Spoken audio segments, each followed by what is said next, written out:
Morning students, हमारे chapter को आगे बढ़ाते हुए हम लोग वही क्लास 12 ज्योग्राफी चैप्टर नंबर 8 प्राथमिक व्यवसाय या प्राइमरी ऑक्यूपेशन।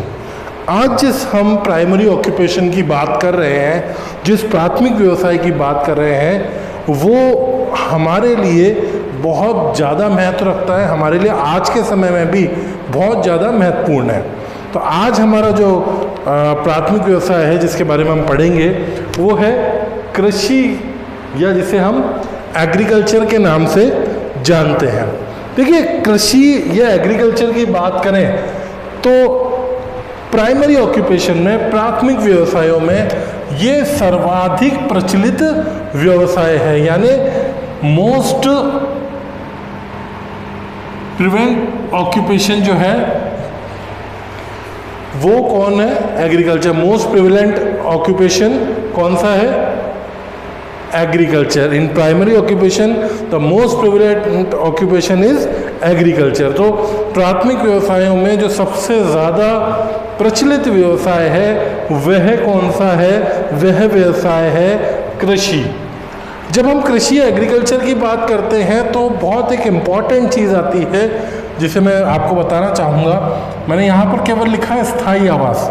मनुष्य को स्थायी रूप से निवास करने के लिए जो सबसे पहले कारण उपलब्ध कराया कि भाई मनुष्य स्थायी रूप से क्यों रहने लगा, अगर अपने से पूछा जाए तो वो स्थायी रूप से रहने का सबसे जो इम्पोर्टेंट कारण था वो कृषि थी। जब हम देखेंगे स्थायी कृषि की जब हम बात करेंगे तो वो जो कारण था वो सबसे महत्वपूर्ण कारण था मानव के स्थायी रूप से बसने का, यानी सेटल्ड लाइफ फॉर मैन अगर किसी ने अवेलेबल कराई तो वो कराई एग्रीकल्चर ने।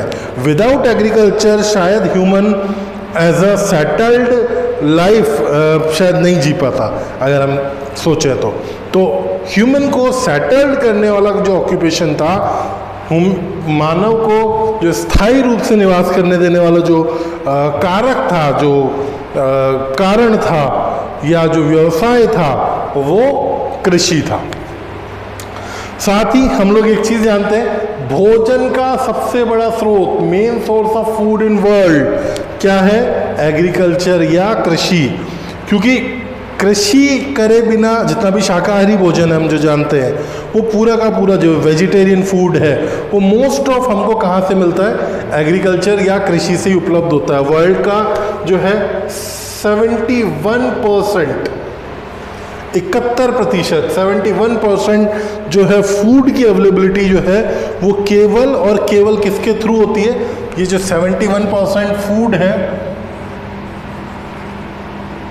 ये 71% जो भोजन की उपलब्धता है ये केवल एग्रीकल्चर या कृषि से होती है। तो हम लोग ये देख सकते हैं और कि कृषि जो है वो हमारे लिए कितनी ज़्यादा महत्वपूर्ण है। एग्रीकल्चर की जो इम्पोर्टेंस है ह्यूमन लाइफ में वो बहुत ज़्यादा है। इस चीज़ को हम जो है बहुत अच्छे से समझ सकते हैं। साथ ही एक चीज़ और कर सकते हैं। देखिए, एग्रीकल्चर बेसिकली, अभी मैं इस पर नहीं जाऊँगा, बिल्कुल जनरल बात कर रहा हूँ। बेसिकली दो तरह से एग्रीकल्चर होती है ना। एक तो प्राचीन काल में जो प्रिमिटिव टाइप था, जो प्राचीन तरीके थे उससे एग्रीकल्चर, उससे कृषि होना, और एक जो आधुनिक तो तरीकों से जो आज के समय में कृषि हो रही है।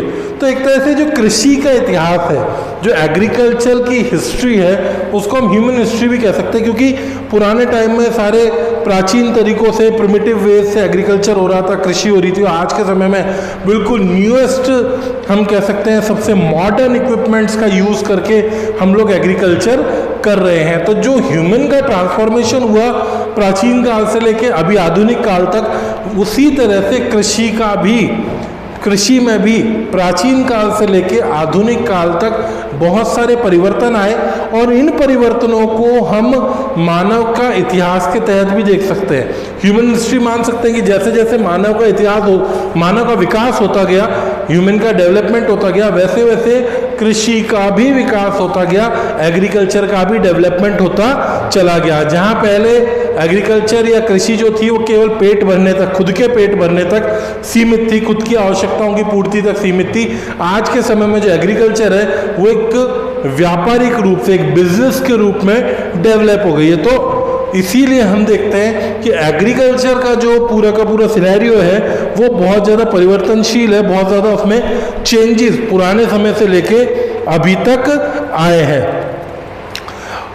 जो पूरी का पूरा एग्रीकल्चर है, जो कृषि है, उसको जो है हम लोग उसकी जो प्रणालियां हैं, उसकी एग्रीकल्चर की जो प्रणालियां हैं या एग्रीकल्चर के जो सिस्टम्स हैं, जो तरीके हैं, उन प्रणालियों या सिस्टम को हम लोग जो है अलग अलग ये कह सकते हैं प्राकृतिक दशाओं या हम कहें कि भौतिक दशाओं, है ना, प्राकृतिक दशाओं, भौतिक दशाओं, सामाजिक दशाओं,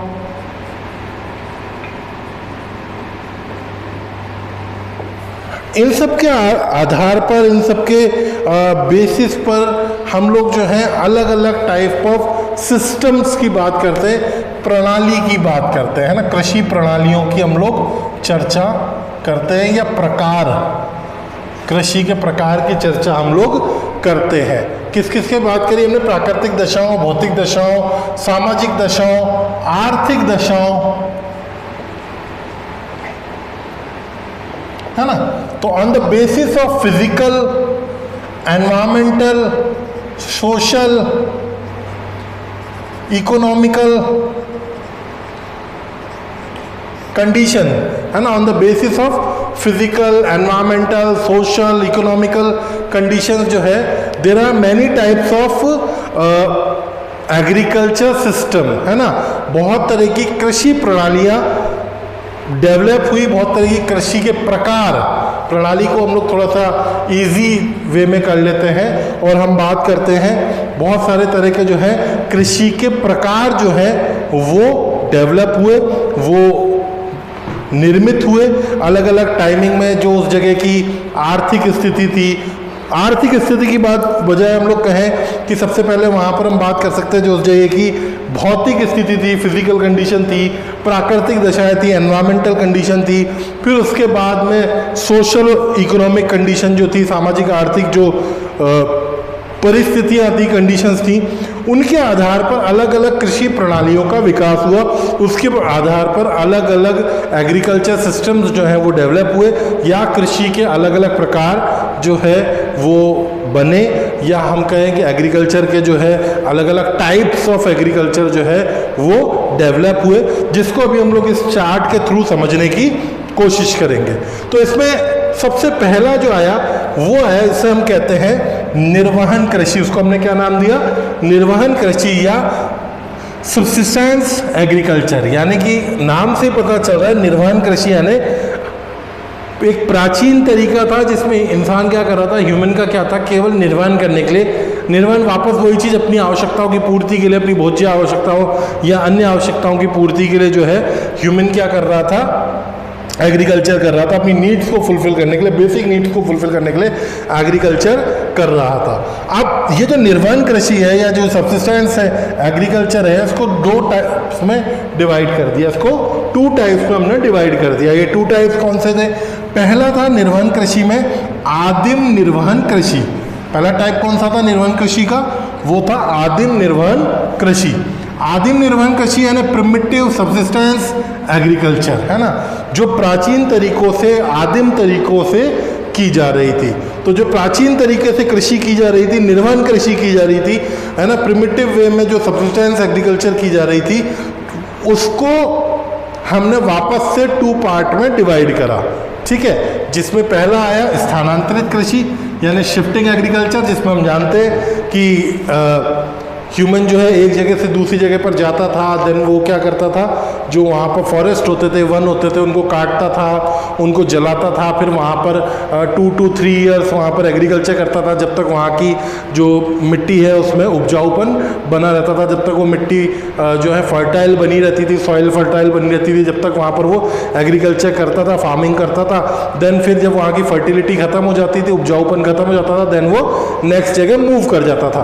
तो इस तरह से स्थानांतरित कृषि या शिफ्टिंग एग्रीकल्चर। दूसरा आदिम स्थायी कृषि, प्रिमिटिव सेडेंटरी एग्रीकल्चर। इसमें क्या हुआ कि अब इंसान ने क्या करा, जो शिफ्टिंग एग्रीकल्चर को छोड़ के कहीं ना कहीं प्रिमिटिव वे में एक जगह पर स्टेबल होके स्थायी रूप से बस के, तरीके उसके प्रिमिटिव थे पर वो एक जगह पर स्थायी रूप से बस गया था, है ना, परमानेंटली एक जगह पर रहने लग गया था, और फिर वहाँ पर वो एग्रीकल्चर कर रहा था, कृषि कार्य कर रहा था।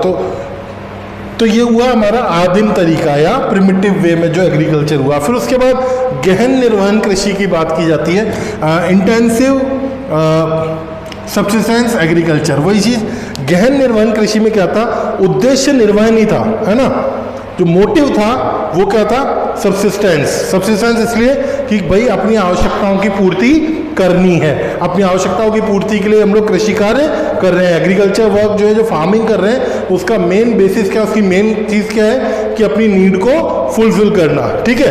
तो इंटेंसिव सब्सिस्टेंस, बस इसमें क्या होता था, बहुत ये कह सकते हैं आप गहन तरीके से, मतलब बिल्कुल भी जगह नहीं छोड़ी जाती थी, एक वर्ष में कई फसलें लेने का प्रयास किया जाता था, ठीक है। मेड़ जो है, जो खेतों की मेड़ें होती हैं, वहाँ पर भी कृषि कार्य किया जाता था, और बहुत छोटे छोटे खेत होते थे, उसमें भी गहन रूप से पास फसलें उगाकर ज़्यादा से ज़्यादा उत्पादन लेने की कोशिश करी जाती थी, ज़्यादा से ज़्यादा प्रोडक्शन करने की कोशिश करी जाती थी। तो ये दो तरह की होती है, चावल प्रधान निर्वहन कृषि, जिसमें जो मुख्य फसल है वो चावल होती है, यानी राइस डोमिनेंट सब्सिस्टेंस एग्रीकल्चर, जिसमें मेन जो फसल है, वो मेन जो प्रोडक्शन किया जाता है वो राइस का किया जाता है, राइस बेस्ड होता है। फिर दूसरा है गेहूं प्रधान निर्वहन कृषि, वीट डोमिनेंट सब्सिस्टेंस एग्रीकल्चर, जहाँ पर जो है गेहूं जो है वो प्रधान फसल होता है, मुख्य फसल होता है।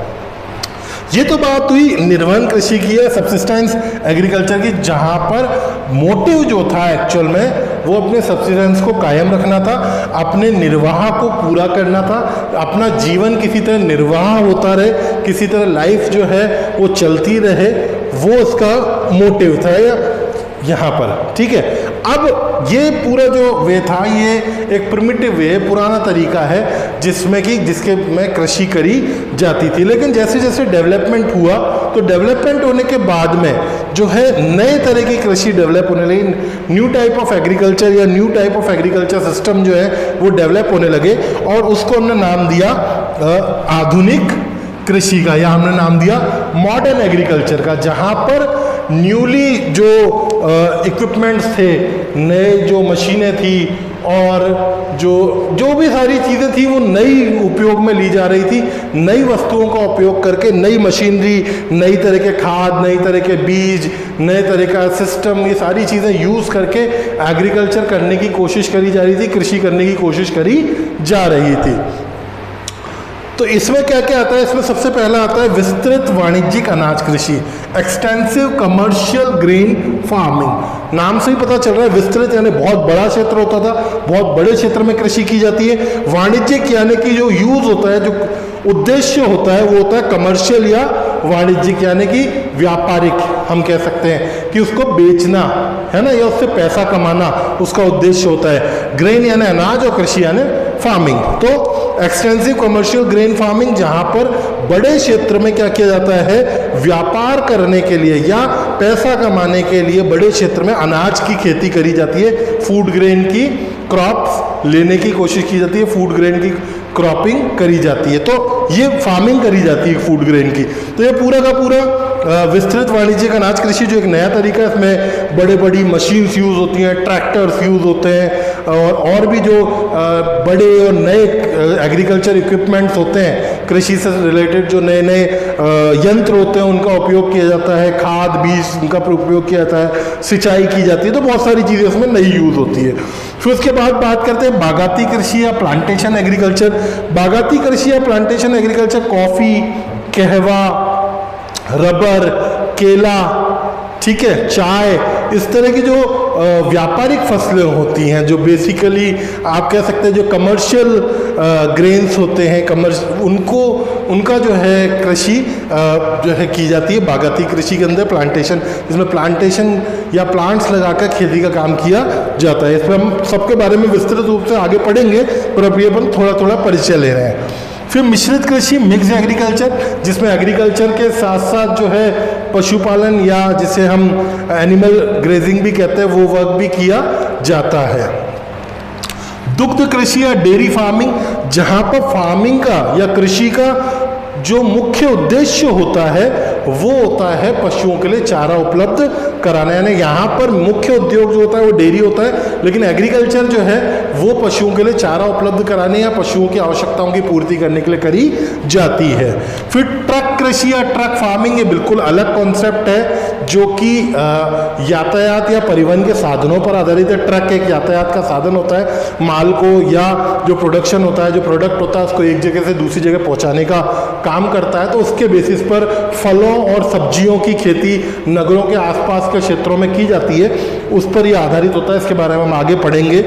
फिर है फलोद्यान कृषि या हॉर्टिकल्चर, जिसे कहा जाता है हॉर्टिकल्चर या फलोद्यान कृषि, जिसमें फलों की खेती करी जाती है, केवल उसमें अन्य फसलों की बजाय फल जो होते हैं, फ्रूट्स जो होते हैं, उनकी ही खेती करी जाती है। तो इस तरह से ये एक पूरा ये जो हमारा टॉपिक है कृषि एग्रीकल्चर जो टॉपिक है उसका मैंने एक आपको कह सकता हूँ कि ब्रीफ में पूरा बता दिया है। इसको हम जो है बड़े रूप में विस्तृत रूप में हम आगे पढ़ेंगे, अब आगे जो वीडियोज़ हैं उनमें, तो ये पूरा एक अच्छा सा आपका एक चार्ट डेवलप हो जाता है। उस चार्ट को आप बहुत अच्छे से देख लीजिए और अपनी कॉपी में भी इस चार्ट को जरूर बना लीजिएगा, आपको समझने में बहुत आसानी देगा। और जो बुक में है उससे थोड़ा सा अलग है, चीज़ें यूज़ करके, अलग टॉपिक यूज़ करके बनाया हुआ चार्ट है, बट बहुत इंपॉर्टेंट है, इस चीज़ को आप ध्यान रखिए। और नेक्स्ट वीडियो में हम लोग नेक्स्ट टॉपिक के साथ मिलते हैं एग्रीकल्चर से रिलेटेड। Thank you.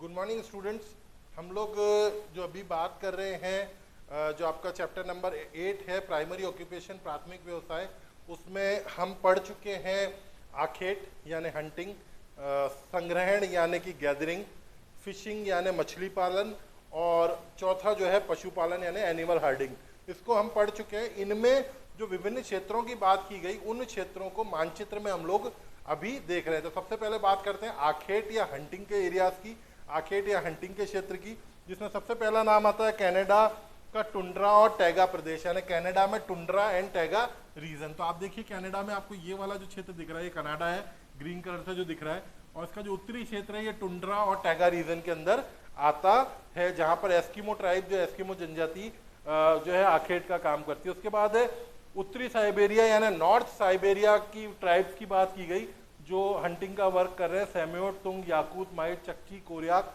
तो नॉर्थ साइबेरिया आपको यहाँ पर देखने को मिलेगा, रशिया का जो नदन पार्ट है यहाँ पर आपको नॉर्थ साइबेरिया देखने को मिलेगा। उसके बाद है कालाहारी डेजर्ट यानी कालाहारी मरुस्थल में बुशमैन। तो कालाहारी डेजर्ट आपको यहाँ पर जो अफ्रीका है उसके यहाँ नीचे सदर्न पार्ट में या दक्षिणी भाग में देखने को मिलेगा।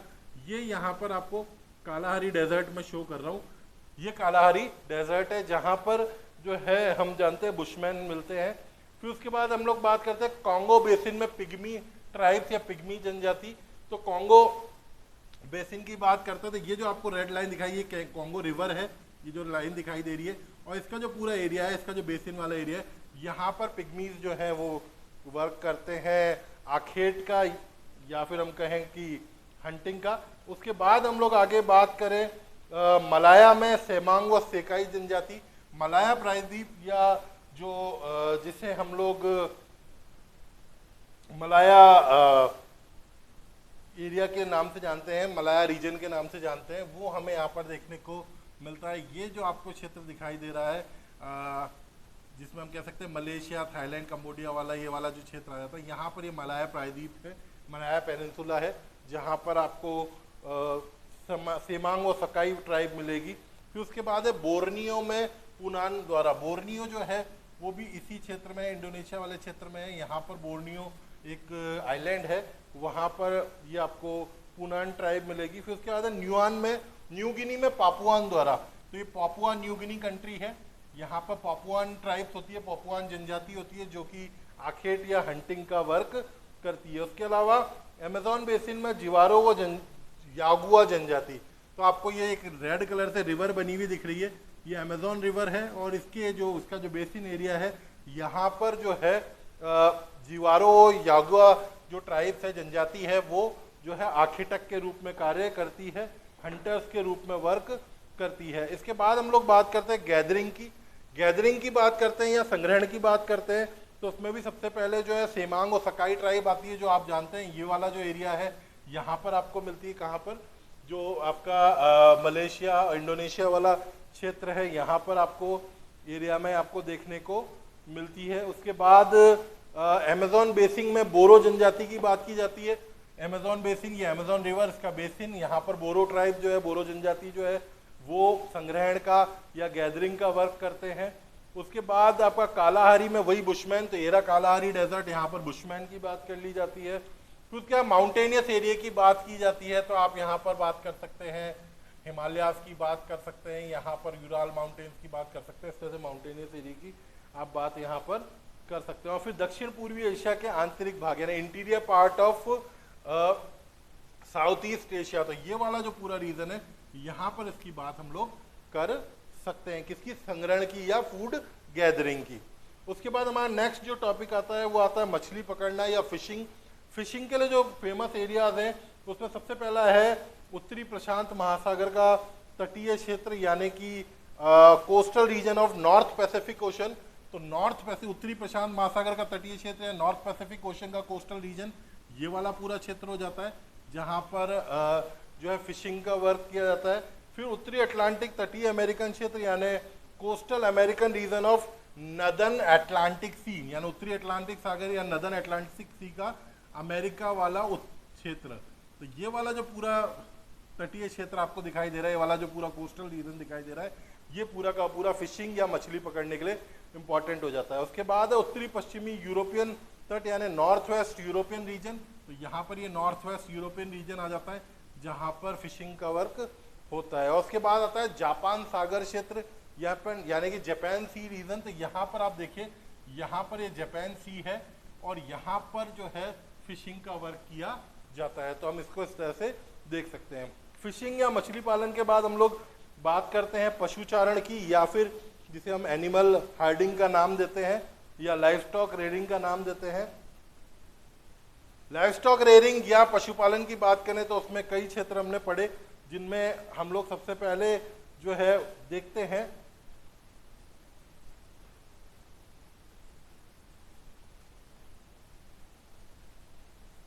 अलग अलग क्षेत्र इसमें हमें देखने को मिल रहे हैं, जिसमें हम लोग पहले ट्रॉपिकल ग्रासलैंड की बात कर रहे हैं यानी कि उत्तरी उष्ण कटिबंधीय घास के मैदान की बात कर रहे हैं, जिनको सूडान में सवाना, वेनेजुएला में लानोस और ब्राज़ील में कंपास, वो दक्षिण अफ्रीका में पार्कलैंड जाना जाता है। यानी ट्रॉपिकल ग्रासलैंड या उष्ण कटिबंधीय घास के मैदान, जिसमें सूडान में सवाना है। सूडान जो है एक अफ्रीकन कंट्री है, ये देखिए यहाँ सूडान शो करा हुआ है, यहाँ पर इनको सवाना कहा जाता है। सूडान के बाद में जो दूसरी बात की जाती है वेनेजुएला में लानोस कहा जाता है। वेनेजुएला ये देखिए यहाँ पर दक्षिण अमेरिकी कंट्री है, यहाँ पर इसको लानोस कहा जाता है। उसके बाद ब्राज़ील में कंपास, ब्राज़ील आप देखिए पूरा जो येलो कलर से दिख रहा है पूरा ब्राज़ील है, यहाँ पर इसको कंपास नाम दिया जाता है। उसके बाद हम लोग आगे चलते हैं दक्षिण अफ्रीका में पार्कलैंड, और यहाँ पर ये जो कंट्री आपको दिखाई दे रही है ये दक्षिण अफ्रीका है, जहाँ पर इसको पार्कलैंड के नाम से जाना जाता है। तो ये हुए हमारे ट्रॉपिकल ग्रासलैंड। उसके बाद हम लोग बात करते हैं टेम्परेट ग्रासलैंड की यानी कि शीतोष्ण कटिबंधीय घास के मैदान, जिन घास के मैदानों को रूस में या रशिया में स्टेपीज कहा जाता है। जो आपको दुनिया का सबसे बड़ा देश दिखाई दे रहा है पूरा येलो कलर का, ये पूरा रशिया या रूस है, और यहाँ पर इसको किस नाम से जाना जाता है? यहाँ पर इसको स्टेपीज के नाम से, यूएसए में, रशिया में जो है इसको कहा जाता है स्टेपीज। यूएसए में ये रहा संयुक्त राज्य अमेरिका, यहाँ पर इसको प्रेरीज के नाम से जाना जाता है। और फिर उसके बाद में डाउन्स इन ऑस्ट्रेलिया, जो ऑस्ट्रेलिया है यहाँ पर इसको डाउन्स कहा जाता है। और उसके बाद यहाँ न्यूजीलैंड है जहाँ इसको कैंटरबरी के नाम से जानते हैं हम लोग। तो ये कुछ मानचित्र पर दिखाया गया क्षेत्र है जो आप लोगों के लिए जानना ज़रूरी था कि कहाँ कहाँ पर जो है मानचित्र की के अकॉर्डिंग अलग अलग क्षेत्र होते हैं। उसके अलावा लाइव स्टॉक रेयरिंग की जब हम बात करते हैं या पशुपालन की बात करते हैं तो उसमें हमने देखा था कि जो चलवासी पशुचारण है जिसे हम लोग पेस्टोरल और नॉमेडिज्म कहते हैं, उसके अंदर हम देखते हैं कि अलग अलग क्षेत्रों की हम बात करते हैं। एशिया अफ्रीका मरुस्थल की बात हम लोग करते हैं। एशिया और अफ्रीका के जो है अलग अलग डेजर्ट हैं उसकी हम बात करते हैं यहाँ पर, जिसमें अरब प्रायद्वीप, इराक, ईरान, अफगानिस्तान, यानी अरेबियन पेनिनसुला। तो अरेबियन पेनिनसुला ये रहा पूरा का पूरा, ये अरेबियन पेनिनसुला है। फिर साथ में इराक, ईरान और अफगानिस्तान की बात करते हैं, यानी ये पूरा रीजन जो है ये जो है चलवासी पशुचारण या पेस्टोरल नॉमेडिज्म के लिए फेमस है। उसके अलावा हम लोग एशिया के उच्च पर्वतीय क्षेत्र जहाँ पे हिमालय रीजन ये वाला आ जाता है उसकी हम लोग बात जो है वो कर लेते हैं। तो ये क्षेत्र जो है इसमें जो है चलवासी पशुचारण या पेस्टोरल नॉमेडिज्म में आ जाता है। उसके अलावा वाणिज्यिक पशुचारण जो है, वाणिज्यिक पशुचारण के अंतर्गत जो है कमर्शियल लाइव स्टॉक रेयरिंग की जब हम बात करते हैं तो उसके अंदर जो है आपको कुछ दुनिया के कंट्रीज देखने को मिलते हैं जिनमें डेनमार्क और न्यूजीलैंड की बात की जाती है। डेनमार्क देखेंगे हम लोग, डेनमार्क कहाँ पर है, ये जो आपको छोटा सा कंट्री दिखाई दे रहा है यहाँ पर यूरोप में, ये डेनमार्क है। न्यूजीलैंड की हम बात करते हैं, ये न्यूजीलैंड है। फिर उसके बाद हम लोग बात करते हैं ऑस्ट्रेलिया की, ऑस्ट्रेलिया आपको पहले भी बता चुका हूँ, ये ऑस्ट्रेलिया है, ठीक है। फिर उसके बाद में नेक्स्ट जो हमारा कंट्री आता है वो आता है यूएसए, यूएसए भी मैं बता चुका हूँ, संयुक्त राज्य अमेरिका, ठीक है। फिर उसके बाद में न्यूजीलैंड, ऑस्ट्रेलिया, अर्जेंटीना, उरुग्वे और संयुक्त राज्य अमेरिका की बात करते हैं। तो अर्जेंटीना की जब हम बात करते हैं तो ये हमारा नॉर्थ अमेरिकन कंट्री है, दक्षिणी अमेरिकी कंट्री है, जो कि अर्जेंटीना आपको दिखाई दे रहा है। साथ में अर्जेंटीना के अलावा जो दूसरा कंट्री आता है उरुग्वे, वो यहाँ पर आपको दिखाई दे जाएगा। उसके बाद हम लोग आगे चलते हैं वापस डेनमार्क, स्वीडन और हॉलैंड। तो आपको यहाँ पर डेनमार्क मैंने बताया, उसके बाद ये स्वीडन जस्ट ऊपर आप देखिए यहाँ पर यूरोप में ही, और उसके बाद हॉलैंड की बात की जाती है जिसको नीदरलैंड भी कहा जाता है। तो ये छोटा सा यहाँ पर आपको नीदरलैंड दिखाई दे सकता है। तो ये इस तरह से जो अभी तक का हमने पढ़ा पशुपालन तक का, एनिमल लाइव स्टॉक रेयरिंग तक का, ठीक है, एनिमल हार्डिंग तक का आखेट से, है ना, उसके बारे में मैंने आपको थोड़ा सा एक जानकारी देने के, केवल साधारण जानकारी देने के लिए ये मैप पे आपको शो किया है। होप आपके लिए जो है ये बेनिफिशियल होगा। Thank you.